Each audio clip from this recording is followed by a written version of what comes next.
Hello food lovers, welcome back to our channel. నేను మీ రాణి రంశెట్టి. Friends, ఈరోజు recipe వచ్చేసి బూరెలు చేసుకోవాలి అంటే శనగపప్పు బూరెలు తింటూ ఉంటాం, పల్లి బూరెలు చేస్తూ ఉంటాం కదా. ఒక్కసారి నేను చూపించిన ప్రాసెస్తో కప్పు పోహాతో బూరెలు చేసి చూడండి, చాలా టేస్టీగా ఉంటాయి. బూరెలు చేసుకోవాలి అంటే పప్పు నానపెట్టి, బియ్యం నానపెట్టి, కడిగి, రుబ్బి, గ్రైండర్ క్లీన్ చేస్తూ ఉంటాం. ప్రాసెస్ అనేది ఎక్కువగా అనిపిస్తుంది. అంతేకాకుండా కొత్తగా వంట నేర్చుకునే పిల్లలకు బూరెలు చేయటం అనేది కొంచెం కష్టంగా అనిపిస్తుంది. అలాంటి వారి కోసం నేను చూపించిన ప్రాసెస్తో ఒక్కసారి బూరెలు చేసి చూడండి. చాలా చాలా టేస్టీగా, చాలా సింపుల్గా, ఎన్నిసార్లు అయినా కూడా ఈజీగా చేసుకునే ప్రాసెస్తో చూపిస్తాను. ఇక వీడియోలోకి వెళ్ళిపోదాం. ముందుగా 1 కప్పు నిండా అటుకులు తీసుకోండి. అలాగే 1 కప్పు అటుకులకి అరకప్పు పెసరపప్పు తీసుకోండి. 1 కప్పు బెల్లం తురుము తీసుకోండి. ఇవి 3 రెడీ చేసుకున్నాం కదా. ఇప్పుడు అటుకుల్ని శుభ్రంగా కడుగుదాం. అటుకుల్లో డస్ట్ అనేది ఉంటుంది. వీటిని ఒక జల్లెడలో వేసుకుని బాగా జల్లించినట్లయితే డస్ట్ అనేది ఏమైనా ఉంటే కిందకు వచ్చేస్తుంది. అంతవరకు జల్లించిన తర్వాత వాటర్ పోసుకుని బాగా వాష్ చేయండి. మనం శనగపప్పు బూరెలు తింటూ ఉంటాం కదా. ఒకసారి నేను చూపించిన ప్రాసెస్తో అటుకులతో బూరెలు చేసి చూడండి. చాలా చాలా టేస్టీగా ఉంటాయి, చాలా డిఫరెంట్గా అనిపిస్తాయి. ఇప్పుడు అటుకుల్ని బాగా కడగండి. 2-3 సార్లు అయినా బాగా వాష్ చేసినట్లయితే కొంచెం నల్లగా ఉన్న వాటర్ అన్నీ కూడా వచ్చేసి అటుకులు అనేవి ఫ్రెష్గా తయారవుతాయి. ఈ విధంగా కడిగి తీసుకోండి. కడిగి వాటర్ అన్నీ కూడా తీసేసిన తర్వాత కొంచెంగా అరచేతుల్లో వాటర్ని కొంచెం కొంచెంగా చల్లుకుంటూ నానపెట్టండి. కొంచెం సేపు మూత పెట్టి నానపెట్టినట్లయితే అటుకులు అనేవి కొంచెం నాని మెత్తగా వస్తాయి. ఈ లోపుగా మనం పెసరపప్పును కూడా ఒక బౌల్లోకి వేసుకుని వాటర్ పోసి బాగా కడుగుదాం. ఈ వాటర్ అన్నీ కూడా తీసేసి ఈ పెసరపప్పును తీసుకోండి. ఇప్పుడు స్టవ్ ఆన్ చేసి కళాయి పెట్టుకుని ఫ్లేమ్ మొత్తం తగ్గించండి. లో ఫ్లేమ్లో పెసరపప్పుని బాగా ఫ్రై చేయండి. తేమ అనేది అంతా పోయి పెసరపప్పు బాగా డ్రై రోస్ట్ అయినట్లయితే మంచి సువాసన అనేది వస్తూ ఉంటుంది. ఇలా కొంచెం కలర్ అనేది చేంజ్ అవుతుంది. అంతవరకు కూడా బాగా ఫ్రై చేసి స్టవ్ ఆఫ్ చేయండి. ఈ పెసరపప్పు అంతా కూడా ఒక గిన్నెలోకి వేసుకుని అరకప్పు పెసరపప్పుకి 1/2 కప్పు వరకు వాటర్ పోసి గిన్నెను కుక్కర్లో పెట్టి 3-4 విజిల్స్ వచ్చేంత వరకు ఉడికించండి. ఉడికిన తర్వాత చూద్దాం. ఈ లోపుగా మనం బెల్లాన్ని కరిగిద్దాం. వేరొక కళాయి పెట్టుకుని స్టవ్ ఆన్ చేసి మనం కొలిచి పక్కన పెట్టుకున్న 1/2 కప్పు బెల్లం తురుము, అలాగే 4-5 టేబుల్ స్పూన్లు పంచదార కూడా వేసుకోండి. స్వీట్ ఎక్కువగా ఇష్టపడే వారికి కొంచెం ఎక్కువగా అయినా బెల్లం తురుముని యాడ్ చేసుకోండి. నేను 1/2 కప్పు వరకు వేశాను. అరకప్పు వాటర్ పోసి బెల్లాన్ని బాగా కరిగించండి. బెల్లంలో గడ్డలు అనేవి కరిగితే సరిపోతాయి, ఎలాంటి పాకము రావాల్సిన పని లేదండి. ఈ విధంగా కరిగిన తర్వాత స్టవ్ ఆఫ్ చేసి ఇప్పుడు ఒక గిన్నెలో స్ట్రైనర్ పెట్టుకుని కరిగిన బెల్లం వాటర్ని బాగా వడకట్టండి. బెల్లంలో కొంచెం పుల్లలు, నార లాంటివి ఉంటూ ఉంటాయి. అవన్నీ కూడా స్ట్రైనర్లోకి వచ్చేస్తే ఈ విధంగా వడకట్టి ఈ సిరప్ని పక్కన పెట్టుకోండి. ఇప్పుడు స్టవ్ ఆన్ చేసి కళాయి పెట్టుకోండి. 1 టేబుల్ స్పూన్ నెయ్యి వేసుకుని డ్రై ఫ్రూట్స్ని ఫ్రై చేసుకుందాం. ముందుగా సన్నగా తరిగిన కొబ్బరి ముక్కలు, ఎండు కొబ్బరి ముక్కలు వేసుకోండి. ఎండు కొబ్బరి ప్లేస్లో పచ్చి కొబ్బరి ముక్కలైనా కూడా ఇదే విధంగా నేతిలో బాగా ఫ్రై చేసినట్లయితే, కొంచెం కలర్ చేంజ్ అయ్యేంత వరకు ఫ్రై చేసినట్లయితే కొబ్బరి ముక్కలు అనేవి మంచి సువాసన వస్తాయి. ఆ విధంగా ఫ్రై అయిన తర్వాత అన్నీ కూడా ఒక గిన్నెలోకి తీసుకోండి. ఇదే ప్యాన్లో కొన్ని జీడిపప్పు పలుకుల్ని, కొన్ని బాదం పప్పుల పలుకుల్ని వేసుకోండి. డ్రై ఫ్రూట్స్ని ఏమైనా కూడా యాడ్ చేసుకోవచ్చండి. తర్వాత కిస్మిస్ని కూడా, ఎండు ద్రాక్షని కూడా యాడ్ చేసుకుని ఇవన్నీ కూడా బాగా ఫ్రై అయ్యేంత వరకు ఫ్రై చేసుకోండి. స్టవ్ ఆఫ్ చేసుకుని మనం ఫ్రై చేసుకున్న డ్రై ఫ్రూట్స్ అన్నీ కూడా ఒక ప్లేట్లోకి తీసేసుకుందాం.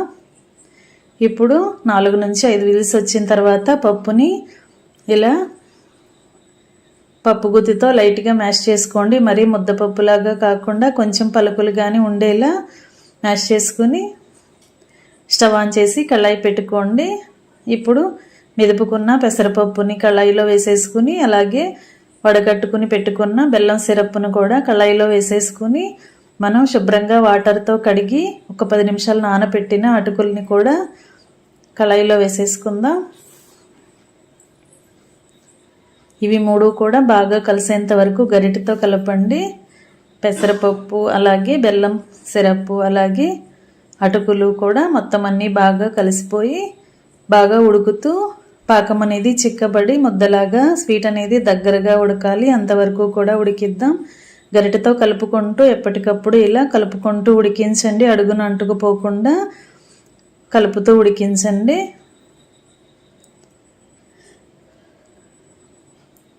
ఇలా ఉడుకుతున్నప్పుడు దీనిలోకి దంచి పెట్టుకున్న యాలకుల పొడి అలాగే కొంచెంగా పచ్చకర్పూరం యాడ్ చేయండి. స్వీట్స్కి ఈ పచ్చకర్పూరం అనేది వేస్తే మరింత టేస్ట్ అనేది మరింత యాడ్ అవుతుంది. యాలకుల పొడి పచ్చకర్పూరం అంతా కూడా స్వీట్లో కలిసేంత వరకు బాగా కలపండి. పచ్చకర్పూరం అనేది బాగా తగ్గించి వేసుకోండి. చిటికెడు మాత్రమే వేసుకోండి. ఇప్పుడు 2-3 టేబుల్ స్పూన్లు నెయ్యి వేసుకోండి. అలాగే నెయ్యిలో ఫ్రై చేసుకున్న డ్రై ఫ్రూట్స్ కొబ్బరి ముక్కలు అన్నీ కూడా వేసేసుకుందాం.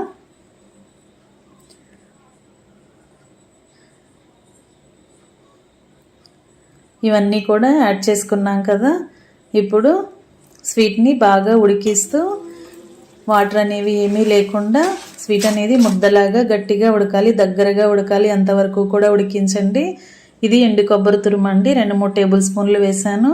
ఇది పూర్తిగా ఆప్షనల్ అనమాట. మీకు నచ్చితే వేసుకోండి, లేదంటే అలాగే కూడా ఉడికించుకోవచ్చు. ఎండు కొబ్బరి వేస్తే మనం పూర్ణాన్ని తింటున్నప్పుడు టేస్ట్ అనేది బాగా తెలుస్తుంది. అలాగే చిటికెడు సాల్ట్ కూడా వేసుకోండి. స్వీట్స్కి సాల్ట్ అనేది యాడ్ అయితే టేస్ట్ మరింత పెరుగుతుంది. కొంచెంగా సాల్ట్ కూడా వేసుకుని ఇలా ముద్దలాగా ఉడికిన తర్వాత స్టవ్ ఆఫ్ చేసుకుని పక్కన పెట్టి చల్లారనిద్దాం. ఈ లోపుగా మనం లోపలి పూర్ణానికి అటుకుల స్వీట్ని రెడీ చేసాం కదా. ఇప్పుడు పై పూర్ణానికి రవ్వని ఉడికిద్దాం. మనం ఏ కప్పుతో అయితే అటుకులు తీసుకున్నామో అదే కప్పుతో కప్పు నిండా ఉప్మా రవ్వ వేసుకోండి. సూజీ రవ్వ అంటాం కదా. ఆ కప్పు రవ్వని కూడా కళాయిలో వేసుకుని 1 కప్పు చిక్కటి పాలు 1 కప్పు నీళ్లు పోసుకోండి. ఈ పాలు నీళ్ళల్లో రవ్వ అనేది బాగా కలిసేంత వరకు గరిటెతో కలపండి. అలాగే 2-3 టేబుల్ స్పూన్లు పంచదార కూడా యాడ్ చేయండి.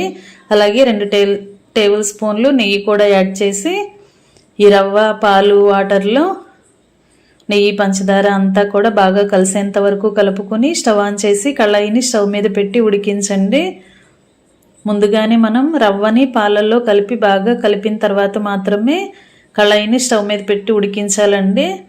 ఈ ఉప్మా రవ్వ అనేది పాలని వాటర్ని బాగా పీల్చుకుని బాగా ఉడికి ఇలా ముద్దలాగా సాఫ్ట్గా దగ్గరగా రావాలి. అంతవరకు కూడా ఉడికించండి. ఫ్లేమ్ సిమ్లో పెట్టుకుని గరిటెతో కలుపుకుంటూ ఉడికించినట్లయితే రవ్వ ముద్ద అనేది చక్కగా ఉడికిపోతుంది. మనం చేత్తో ఇలా కొంచెంగా రవ్వ ముద్దని తీసుకుని చూసినట్లయితే ఇది ఉండలాగా కరెక్ట్గా రావాలి. ఈ విధంగా గట్టిగా రావాలి. ఈ విధంగా వచ్చేంత వరకు ఉడికించండి. ఇప్పుడు మూత పెట్టుకుని దీనిని పక్కన పెట్టి 2 నిమిషాలు చల్లారనిద్దాం. ముందుగా మనం అటుకులతో స్వీట్ చేసుకున్నాం కదా, అది బాగా చల్లారింది. దీనిని మనకి కావలసిన సైజులో లోపల పూర్ణానికి బాల్స్ అనేవి చేసుకుందాం. ఈ విధంగా స్వీట్ అనేది కరెక్ట్గా ఉడికినట్లయితే మనం పూర్ణం చేసుకోవడానికి కరెక్ట్గా ఉండలాగా ఫామ్ అవుతుందండి. ఈ విధంగా రావాలి. అన్నీ కూడా ఇలా ప్రిపేర్ చేసుకుని ఒక ప్లేట్లోకి పెట్టుకోండి. లోపల పూర్ణం అనేది రెడీ అయ్యింది కదా. ఇప్పుడు పై పూర్ణానికి పిండి అనేది కూడా బాగా చల్లారింది. దీనిని ఒకసారి చేత్తో బాగా మెత్తగా ఇలా ప్రెస్ చేస్తూ మ్యాష్ చేయండి. దీనిలోకి 2 టేబుల్ స్పూన్లు మైదా పిండి యాడ్ చేసుకోండి. ఈ మైదా పిండి అంతా కూడా రవ్వలో బాగా కలిసేంత వరకు చేత్తో బాగా కలిపి ఈ రవ్వ ముద్దని చపాతీ పిండిలాగా గట్టిగా ముద్దలాగా చేసుకోండి. బాగా చల్లారిన తర్వాత చేత్తో ఇలా గట్టిగా ప్రెస్ చేస్తూ కలిపినట్లయితే రవ్వ అనేది చపాతీ ముద్దలాగా కరెక్ట్గా వస్తుందండి. ఈ విధంగా కలపండి. మైదా పిండి మొత్తం కూడా రవ్వలో బాగా పూర్తిగా కలిసిపోవాలి. ఈ విధంగా కలిపిన తర్వాత పై పూర్ణానికి కొంచెం కొంచెంగా రవ్వ ముద్దను తీసుకుంటూ నేను చూపించిన విధంగా ముందు ఒక బౌల్ లాగా చేసుకుని తర్వాత ఇలా పలుచగా ఒత్తుకోండి. ఇప్పుడు మనం ముందుగా చేసి పెట్టుకున్న అటుకుల స్వీట్ని లోపల పూర్ణాన్ని లోపల ఇలా పెట్టుకుని పై పూర్ణంతో బాగా పూర్తిగా కవర్ చేద్దాం. ఎక్కడా కూడా లోపల అటుకుల స్వీట్ అనేది బయటికి కనిపించకుండా ఇలా రౌండ్గా చేసుకోండి. పిండిని బాగా మెత్తగా రవ్వ ముద్దని గట్టిగా కలిపినట్లయితే మనం పై పూర్ణం చేస్తున్నప్పుడు పైన క్రాక్స్ అనేవి ఏమీ రాకుండా ఇలా పూర్తిగా బాల్ కరెక్ట్గా ఫామ్ అవుతుందండి. ఈ విధంగా ప్రిపేర్ చేసుకోండి. మిగిలినవన్నీ కూడా ఇదే విధంగా చేసి పెట్టుకోండి. లోపల పూర్ణం అనేది ఎక్కడా కూడా కనిపించకూడదు. గ్యాప్స్ అనేవి ఎక్కడా కూడా రాకుండా, క్రాక్స్ రాకుండా, చుట్టూ కూడా పగిలిపోయినట్లు లేకుండా కరెక్ట్గా చుట్టండి. అలా చుట్టినట్లయితే మనం డీప్ ఫ్రై చేస్తున్నప్పుడు కరెక్ట్గా డీప్ ఫ్రై చేసుకోవచ్చు.